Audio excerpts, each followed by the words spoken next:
Assalamualaikum warahmatullahi wabarakatuh. Halo semuanya, perkenalkan nama saya Mutia Dwi Julianti. Saya berasal dari Tanjung Pandan, Belitung. Saya merupakan peserta dari latihan dasar calon pegawai negeri sipil Kantor Wilayah Badan Pertanahan Nasional Provinsi Kepulauan Bangka Belitung. Pada video kali ini, kita akan membahas tentang analisis isu kontemporer yang ada di Kementerian Agraria dan Tata Ruang Badan Pertanahan Nasional. Sebelum kita membahas lebih jauh tentang isu kontemporer yang ada di lingkungan ATR BPN, kita harus tahu dulu nih, apa sih yang dimaksud dengan isu? Isu adalah suatu peristiwa atau kejadian yang bisa diartikan atau diperkirakan akan terjadi atau tidaknya pada masa yang akan datang. Hal tersebut bisa menyangkut aspek ekonomi, sosial, politik, hukum, bahkan tentang bencana alam. Sedangkan arti kontemporer menurut KBBI yaitu suatu yang terjadi pada masa kini, masa yang sama, dan waktu yang sama. Bisa kita simpulkan, arti dari isu kontemporer adalah suatu pokok persoalan yang terjadi pada masa sekarang atau yang sedang menjadi trending topik yang sedang hangat diperbincangkan. Jadi, solusi penyelesaiannya harus sesuai dengan masa sekarang, yaitu masa modern. Selanjutnya, masuk ke pemilihan isu yang ada di lingkungan kantor wilayah ATR BPN Provinsi Kepulauan Bangka Belitung. Isu pertama yang saya ambil yaitu sikap pegawai yang kurang disiplin. Beberapa masalah yang terkait dengan kedisiplinan pegawai, diantaranya datang terlambat, atribut pakaian yang tidak lengkap, dan pulang sebelum waktunya. Yang kedua, penataan arsip yang belum optimal, ditandai dengan masih seringnya pegawai kebingungan dalam mencari arsip-arsip yang diperlukan pada saat itu juga. Dan isu yang ketiga, penerbitan HGU dengan dokumen yang belum lengkap.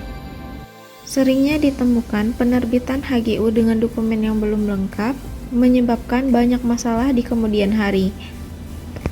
Dari 3 isu yang telah dipilih, selanjutnya kita akan melakukan analisis lebih lanjut menggunakan teknik analisis tapisan APKL. Aktual artinya, isu tersebut benar-benar terjadi dan sedang hangat dibicarakan dalam masyarakat. Problematik artinya, isu tersebut memiliki dimensi masalah yang kompleks, sehingga perlu dicarikan segera solusinya secara komprehensif. Kehalayakan artinya isu tersebut menyangkut hajat hidup orang banyak. Dan yang terakhir, kelayakan artinya isu tersebut masuk akal, realistis, relevan, dan dapat dimunculkan inisiatif pemecahan masalahnya. Berikut terdapat 3 isu yang sudah kita tentukan yang akan kita kaitkan dengan metode analisis tapisan APKL. Dari isu pertama, sisi aktual itu sedang. Kenapa? Karena sikap pegawai yang kurang disiplin itu bukan hal yang baru terjadi. Dari sisi problematika juga sedang, karena hal tersebut tidak terlalu kompleks dan sudah sering dilakukan pencarian solusi untuk menyelesaikan masalah tersebut. Pada sisi kehalayakan, itu sedang, karena isu tersebut tidak menyangkut hajat hidup orang banyak. Pada sisi kelayakan, itu sangat layak, di mana isu tersebut memang masuk akal, realistis, relevan, dan dapat dimunculkan inisiatif pemecahan masalahnya. Untuk pemecahan masalah. Pada isu kedua, untuk penataan arsip belum optimal, itu sangat aktual. Kenapa? Karena isu tersebut benar-benar terjadi dan sering dibicarakan di setiap bidang.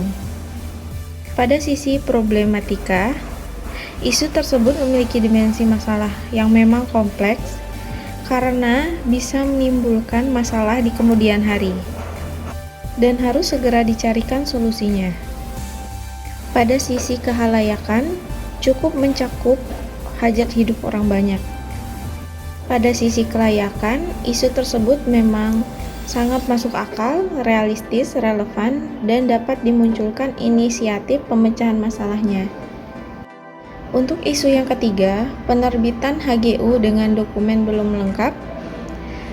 Untuk sisi aktual itu sedang, karena isu itu memang benar-benar terjadi, tetapi sedang tidak hangat dibicarakan dalam masyarakat. Untuk sisi problematika itu cukup. Pada sisi kehalayakan itu sangat menyangkut hajat hidup orang banyak. Dan pada sisi kelayakan itu sangat layak karena isu tersebut memang masuk akal, realistis, relevan, dan dapat dimunculkan inisiatif pemecahan masalahnya. Setelah dilakukan total pembobotan, didapatkan hasil, isu kedua mendapatkan poin yang lebih tinggi dari isu pertama dan isu ketiga. Hal tersebut berarti harus segera ditemukan pemecahan permasalahan pada isu kedua. Dari isu 2 yang telah terpilih, akan dilakukan teknik analisis pemecahan masalah menggunakan teknik analisis SWOT. Teknik tersebut terdiri atas strength atau kekuatan, weakness atau kelemahan, opportunity atau kesempatan, dan threat atau ancaman. Berdasarkan isu terpilih, ada 2 kekuatan. Yang pertama, para pegawai memiliki arsip digital dari setiap data pengolahan masing-masing. Yang kedua, memiliki kesadaran akan pentingnya pengarsipan data. Adapun dari segi kelemahan atau weakness, terdapat 2 poin. Yang pertama, kesalahan dari pegawai itu sendiri, seperti ceroboh, lupa akan berkas. Yang kedua, tidak langsung dilakukan pengarsipan pada saat data atau dokumen itu datang. Untuk opportunity atau kesempatan, itu adanya riwayat data yang bisa diakses kembali. Yang terakhir, itu threat atau ancaman, membutuhkan realisasi pengarsipan data, baik manual maupun digital dengan segera. Adanya data dan dokumen yang telah hilang yang sebelumnya diurus oleh petugas lama dan belum diketahui oleh petugas baru.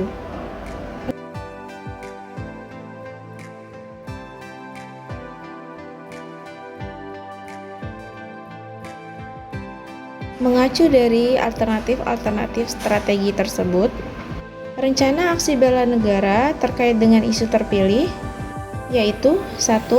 Mengambil tanggung jawab antara lain dilakukan dengan menunjukkan sikap dan perilaku yang mencerminkan tetap disiplin, akuntabilitas, dan mengakui dan memperbaiki kesalahan yang dibuat. Fair dan berbicara berdasarkan data, menindaklanjuti dan menuntaskan komitmen serta menghargai integritas pribadi. Kedua, menjalankan hak dan kewajiban sebagai warga negara dengan penuh tanggung jawab. Yang ketiga, bersedia mengorbankan waktu dan tenaga untuk memperbaiki kesalahan yang terjadi agar kesalahan tersebut tidak terulang kembali. Keempat, selalu mengedepankan musyawarah dan koordinasi untuk menghindari kesalahan. Dan yang kelima, memiliki jiwa pemimpin yang cerdas dan memegang teguh kode etik PNS.